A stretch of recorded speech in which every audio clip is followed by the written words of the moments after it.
anafaa kuwa meneja wa Alikiba. Mwijaku anafaa. Nina kila sababu ya kusema hivyo.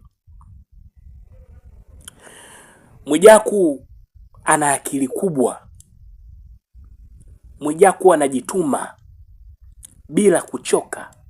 Ni mtu ambaye hachoki kutafuta fursa.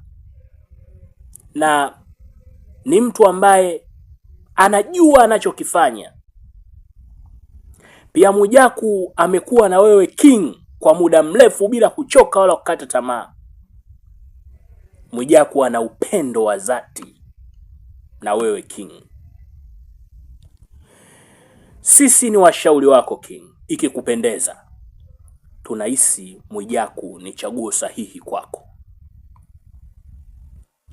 Mwijaku ana mchango mkubwa sana katika tasnia hii,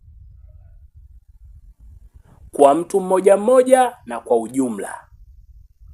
Wengine hawasemi, lakini Mwijaku amehusika katika mambo yao.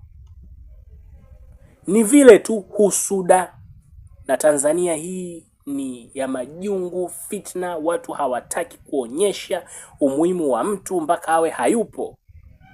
Lakini Mwijaku ni mtu sahihi.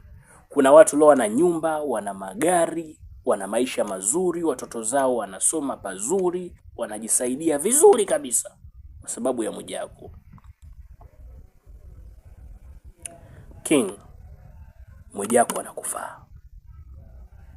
Mwijaku ndio yule aliyetabiliwa wa kufanya mabadiliko katika sanaa. Asante.